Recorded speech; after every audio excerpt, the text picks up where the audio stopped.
After at least 51 people were killed in a Russian airstrike in eastern Ukraine yesterday, the EU has used a summit in Spain to pledge its support to Kyiv. Russian expansion along the Black Sea coast. President Putin has permission from the leader of Georgia's breakaway Abkhazia region to build a new naval base on its shores. The European Parliament accuses Azerbaijan of carrying out ethnic cleansing against the Armenian residents of Nagorno-Karabakh. At least 51 people have been killed after a Russian rocket blast turned a village cafe in eastern Ukraine into rubble. Rescue workers removed the bodies of the dead overnight while others continued to look for survivors. After the attack, some 50 European leaders stressed their support for Ukraine at a summit in Spain, which is all the more important as the US continues to debate financial aid to Kyiv. This is what is happening in Ukraine every day. This is why we're doing everything that we can to help Ukraine, to help the brave people of Ukraine to fight for their freedom, fight for their democracy. And so this is, again, what the president keeps talking about over and over again. We have to continue to support the people of Ukraine because this is the horrifying nature that they live in every day. Ukrainian President Volodymyr Zelensky held bilateral talks with European Parliament President Roberta Metsola, UK Prime Minister Rishi Sunak and German Chancellor Olaf Scholz. He called for world unity and support for Ukraine. We are ready for any tough period. For us it's very important. Europe and the United States also have to be ready to work together this period, not to lose this unity. Russia working well, it's a pity, working well on dividing world, on pro-Russian and civilization. Sorry.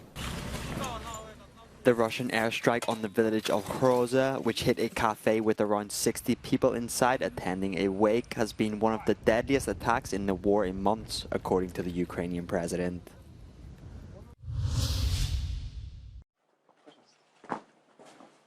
A gross violation of Georgia's sovereignty. That's what the foreign minister in Tbilisi is calling a deal that will allow Russian President Vladimir Putin to build a new naval base in the breakaway Abkhazia region. Moscow has recognised the enclave and the territory of South Ossetia as independent states since 2008.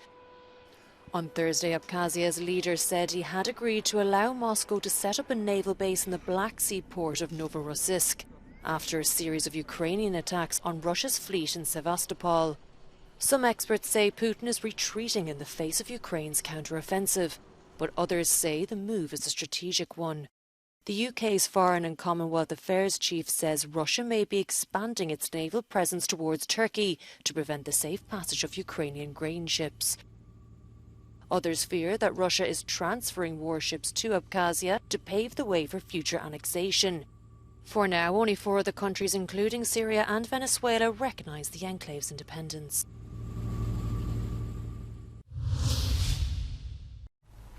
The eastern Ukrainian town of Kupiansk is once again at risk of falling into Russian hands. It's not far from the Russian border and just kilometres from the front line. Aerial bombing is making it dangerous for the villagers living there. Ukrainian authorities have told them to evacuate. Таке ж хочеться додому. Все своїми руками робив. Хай і хатка в мене маленька, ну я все сам. І гараж, і куги, і свинюшник, свиней держав. У меня уже все поумирали, осталась я одна и сказала, никуда не уеду, никуда не пойду. Есть и вода, и свет, и газ. Но было время, когда не было. И воды не было, ничего не было. И ужасно там было. А сейчас все есть. Вот единственное, что будет зимою, отопление будет ли. В моєму сенсі, да, ті, хто розумний, він виїхав. Ну, сидіти і от слухати, ну, наражати себе на небезпеку, щоб, ну, я не розумію. Я розумію причини, там, ну, я все життя копив, там, телевізори якісь там особисті речі, якісь хазяйства, але Градина, вона ж не вибирає. І життя, ну, не повинно так скінчитися. Kupiansk was one of the first Ukrainian towns captured by Russia's military when the invasion began in February 2022. It was occupied for nearly 7 months. Those following the mandatory evacuation order are being taken to the city of Kharkiv, but even there, their safety isn't guaranteed. Russian peacekeepers on patrol on eerily quiet streets in Karabakh, known as Nagorno-Karabakh to the many Armenians who fled in recent days. Azerbaijan regained control of the breakaway region after a lightning operation last month. As it steadily imposes its control, the European Parliament has voiced concern about the situation there. In a strongly worded resolution, the Assembly accused Baku of carrying out ethnic cleansing against the Armenian population. It condemned what it called threats and violence committed by Azerbaijani troops. Azerbaijan has rejected the claims and says it wants Armenians to stay. But they may not be encouraged by the ongoing crackdown on the territory's former ruling authority. The arrest of Arya Karatunyan follows the detention of 3 other senior figures. At least one was held while trying to cross the border into Armenia. A new approach to European Union enlargement. It's what the Prime Minister of Albania, Edi Rama, says is needed as his country grows tired of the long process towards joining the 27-member bloc. We should be realistic, and we should not look at the finger while the finger shows the moon, and believe that this Europe of 27 that is having a lot of trouble to have a compact decision making, to have a strategic thinking and planning, can be enlarged with 33 or 35 or 37 soon. So instead of the nothing or all, for us, the non-EU members, a new approach should be found, and new alternatives should be considered.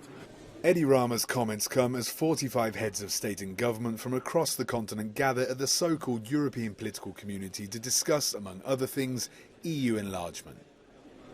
But he isn't the only leader from the Western Balkans calling for a new approach. With many countries in the region having waited years now to join the bloc, Serbia's President Aleksandar Vučić tells Euronews that something has to change. It doesn't matter what, because there were some, during different conversations, there were some new ideas. Whether we can get first green lanes, then economic market, unique economic market, whatever it is, we need to move. We need to move ourselves, otherwise we'll feel bigger fatigue than within European member states. 8 countries, including Albania, Serbia and Ukraine, are currently EU candidate countries, meaning they could join the bloc in the near future.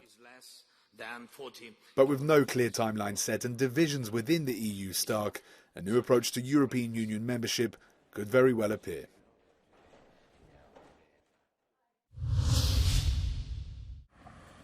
Adjourned until the 16th of October pending the submission of key evidence. A court in Cyprus has suspended the trial of 5 Israeli tourists accused of gang raping a young British woman in early September in the popular resort of Ayia Napa. The defence say they have not received DNA reports, fingerprints or photographs of the scene.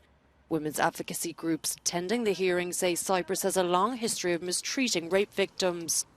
Last year, the Supreme Court acquitted a British woman who was wrongfully convicted of lying about a gang rape in 2019. Harry Robertson still grapples with lingering trauma from his battle with bedbugs. He spent over a year fearing bedtime, isolating himself from close friends and family. When you're sharing a flat in London, your bedroom is often the thing that is your little oasis of calm. And that's something that you're essentially scared to go back to, because you go back, you get in bed and you start itching. These tiny parasites live in upholstery and soft furnishings. They feed on you while you sleep, leaving behind itchy red marks. You throw the bedclothes off and you look down and there's sort of little specks of blood. And eventually you'll sort of fall asleep, you'll get 2-3 hours of sleep, you'll wake up in the next morning and you'll be covered in bites. Chemical treatments are losing their effectiveness as bedbugs develop resistance. We tried chemicals and it never ever got rid of them. We moved out. I burnt a large quantity of my bed linen. I threw away quite a few of my clothes. While Paris is facing a bedbug epidemic causing considerable alarm, experts suggest the insects could already be hitching a ride on the Eurostar to London. Eurostar says it's taking swift action to prevent Parisian bedbugs travelling on trains. The disturbing reports have raised the alarm, prompting Eurostar to intensify cleaning efforts across its network. Passengers can now expect preventative treatments to ensure bedbug-free journeys, including hot water being used to clean upholstery and the option for additional disinfection upon request. But David Kane, a molecular biologist and bedbug pest control expert, says he's already traced bedbugs found in London to Paris. Lo and behold, the person had had bedbugs for approximately 1 week and they'd been on the Eurostar a week before. So we've already traced it to highly likely to be there. Could London face a similar fate? The problem is, because we're British, it's all stiff upper lip. We don't want to talk about bedbugs. I heard the statistic quoted of 1 in 10 homes in Paris in the last 2 years. I would say it's probably closer to 1 in 5 homes in London over the last 4 or 5 years. For those who've come into contact with bedbugs, vigilance is essential. For Harry, the anxiety persists. The paranoia basically never goes away. It's really, really grim to see it be something that could be on the rise in London again. A Parisian parasite problem that could be secretly plaguing London too. Luke Hanrahan, Euronews, London.